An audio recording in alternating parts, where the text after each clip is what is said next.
Dicen que cuando una persona abandona el poder, algo más se queda atrás. No en los discursos, no en los documentos, sino en los lugares, en los pasillos, en esos espacios que escucharon decisiones que nunca debieron pronunciarse en voz alta. Desde el año 2000, el Perú ha tenido presidentes muy distintos, promesas diferentes, finales diferentes, pero todos pasaron por el mismo edificio y todos dejaron historias que nunca se terminaron de explicar. A comienzos del nuevo milenio, el país salía de uno de los periodos más tensos de su historia, un régimen largo, marcado por el control, el silencio y la estabilidad forzada. Un poder que parecía permanente, hasta que colapsó en Alberto Fujimori. Tras su caída, el Palacio de Gobierno quedó parcialmente vacío, al menos funcionarios. Más silencio fue entonces cuando comenzaron los reportes. Guardias nocturnos escuchaban pasos arrastrados en alas clausuradas. Siempre de madrugada. Las luces parpadeaban antes de encenderse, como si alguien dudara. Las cámaras se activaban por movimiento, pero al revisar las grabaciones solo aparecía estática, y luego oscuridad total. Lo más inquietante no era el sonido, era la sensación constante de ser observado desde atrás, incluso cuando el pasillo estaba vacío. El régimen cayó, pero el silencio empezó a moverse. Después llegó un gobierno que prometía democracia, modernidad y reconciliación.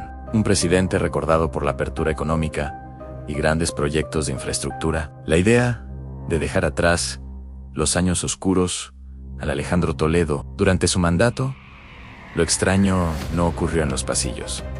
Ocurrió al dormir. Personas de su entorno hablaron de sueños repetidos. Siempre el mismo escenario, una multitud enorme, sin rostro, sin ojos, sin boca, observándolo en completo silencio. No hablaban, no se movían, solo miraban. Lo inquietante era el patrón. Esos sueños aparecían días antes de crisis políticas importantes. En la cosmovisión andina, soñar con multitudes silenciosas no anuncia peligro inmediato, anuncia espera, como si algo estuviera contando el tiempo. Años después, el país apostó por un segundo mandato. Crecimiento económico. Obras visibles en bonanza, Alan García.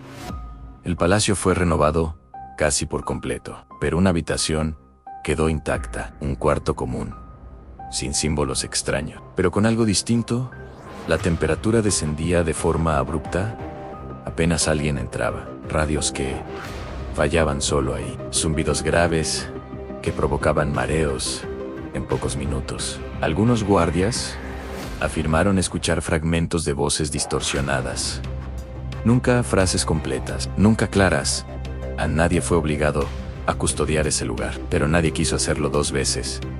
La puerta no se clausuró, simplemente se evitó. Luego llegó un gobierno marcado por el nacionalismo y la inclusión social, programas sociales, un discurso de identidad. Ollanta Humala. Aquí, lo misterioso no fueron apariciones, sino rumores persistentes de consultas privadas antes de decisiones importantes. No rituales oscuros, sino prácticas de equilibrio, silencios prolongados, orientaciones específicas del espacio. Asesores notaron que algunas decisiones se retrasaban hasta sentir el momento correcto. Cuando esa sensación se ignoraba, los conflictos parecían aparecer de inmediato. No miedo en cautela, como si algo invisible necesitara acomodarse antes de avanzar. Más tarde, el poder pasó a un tecnócrata, economía en estabilidad, en continuidad, a Pedro Pablo Kuczynski. Aquí,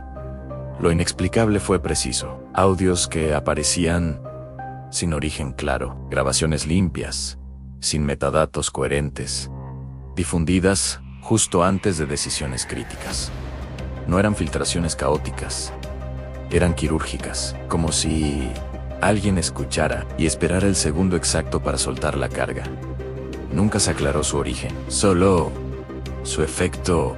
Luego llegó el discurso anticorrupción, la confrontación directa, la promesa de limpiar el sistema Martín Vizcarra. Antes de su vacancia, Algo cambió en el ambiente del palacio. No después, antes en relojes, detenidos a la misma hora, banderas cayendo sin viento, trabajadores describiendo un ambiente pesado, agotador, difícil de explicar. En muchas culturas, cuando los objetos fallan juntos, no es coincidencia, es advertencia. Nada se probó, pero todo coincidió después. Un maestro rural llegó al poder. Cambio para algunos en caos, para otros, Pedro Castillo. Durante su corto mandato, trabajadores hablaron de una figura oscura vista repetidamente en pasillos nocturnos. No caminaban, deslizaba, aparecía en visión periférica. Cuando alguien volteaba directamente, ya no estaba. Siempre antes de reuniones importantes. Nunca de día, tal vez estrés, tal vez sugestión, pero el estrés no deja testimonios compartidos. Y ahora, un gobierno que comenzó en crisis, una transición abrupta, un país dividido. Dina Boluarte. Lo inquietante es que los mismos relatos regresaron, ascensores activándose solos, luces encendiéndose durante apagones, ruidos secos en zonas sin tuberías, en personal distinto, gobiernos distintos, las mismas zonas, los mismos horarios. Y queda la pregunta que nadie quiere hacer en voz alta. Si los presidentes cambian, si los gobiernos caen, si los años pasan, ¿por qué el palacio parece recordar? Tal vez el misterio no está en quién gobierna, sino en dónde lo hace. Porque los edificios también guardan memoria, y algunos recuerdos no quieren quedarse en silencio. Esto todavía no termina.